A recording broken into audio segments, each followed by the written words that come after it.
दोस्तों, आज हम कहानी पढ़ेंगे सबसे बड़ा सबक।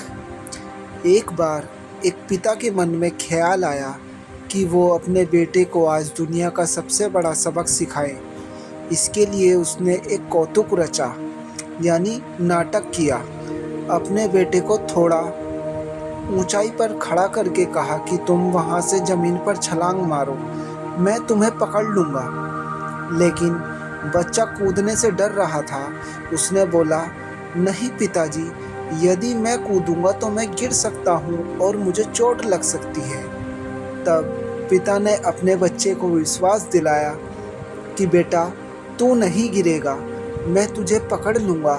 ऐसा पिता ने कई बार बोला और अपने बच्चे को विश्वास दिलाने के लिए जब बच्चे को जब बच्चे को पिता पर पूरा विश्वास हो गया, तब वह कूद गया और पिता ने जानबूझकर अपने बच्चे को नहीं पकड़ा। परिणाम स्वरूप बच्चा गिर गया और उसे चोट लग गई। तब बच्चे ने बहुत हैरानी से अपने पिता से पूछा कि आपने तो मुझे इतना विश्वास दिलाया था कि जब मैं कूदूंगा तो आप मुझे पकड़ लेंगे, फिर आपने मुझे क्यों नहीं पकड़ा? तब उसके पिता ने बोला कि बेटा, यही सबक तो मैं तुझे सिखाना चाहता था कि इस दुनिया में अपने बाप पर भी विश्वास नहीं करना और इसको इस दुनिया का सबसे बड़ा सबक समझना। दरअसल वो पिता बहुत अनुभवी था। उसने दुनिया देखी थी और वो ये जानता था कि इस मतलबी दुनिया में किसी पर भी विश्वास नहीं किया जा सकता। इसलिए अपने बच्चे की भलाई के लिए उसने ऐसा कौतुक रचा ताकि उसके बेटे को ये सबक जिंदगी भर याद रहे। गुस्से की दवा। एक स्त्री थी, उसे बात बात पर गुस्सा आ जाता था। उसकी इस आदत से पूरा परिवार परेशान था। उसकी वजह से परिवार में कलह का माहौल बना रहता था। एक दिन उस महिला के दरवाजे पर एक साधु आया। महिला ने साधु को अपनी समस्या बताई। उसने कहा, महाराज, मुझे बहुत जल्दी गुस्सा आ जाता है। मैं चाहकर भी अपने गुस्से पर नियंत्रण नहीं रख पाती। कोई उपाय बताइए। तब साधु ने अपने झोले में एक दवा की शीशी निकाली, उसे दी और बताया कि जब भी आपको गुस्सा आए, इसमें से 4 बूंद दवा अपनी जीभ पर डाल लेना। 10 मिनट तक दवा को मुंह में ही रखना। 10 मिनट तक मुंह नहीं खोलना है, नहीं तो दवा असर नहीं करेगी। महिला ने साधु के बताए अनुसार दवा का प्रयोग शुरू किया। 7 दिन में ही उसकी गुस्सा करने की आदत छूट गई। 7 दिन बाद वह साधु फिर उसके दरवाजे आया तो महिला उसके पैरों में गिर पड़ी। उसने कहा, महाराज, आपकी दवा से मेरा क्रोध गायब हो गया। अब मुझे गुस्सा नहीं आता और मेरे परिवार में शांति का माहौल बना रहता है। तब साधु महाराज ने उसे बताया कि वह कोई दवा नहीं थी, उस शीशी में केवल पानी भरा था। गुस्से का इलाज केवल चुप रहकर ही किया जा सकता है, क्योंकि गुस्से में व्यक्ति उल्टा सीधा बोलता है, जिससे विवाद बढ़ता है। इसलिए क्रोध का इलाज केवल मौन है। दोस्तों, कितनी अच्छी कहानी है।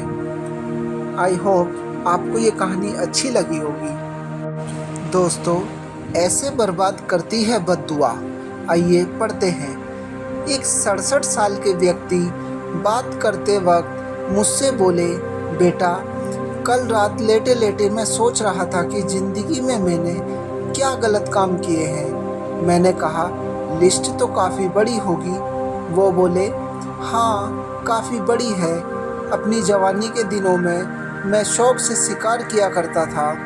एक बार गर्भवती हिरणी को मेरी गोली लगी और वह तड़प कर मर गई। सालों बाद जब मेरी शादी हुई, घर में विवाद की वजह से मेरी पत्नी ने सुसाइड कर लिया। मौत के समय मेरी पत्नी भी गर्भवती थी। उसके पेट में मेरे 2 बच्चे थे, वो भी नहीं बचे।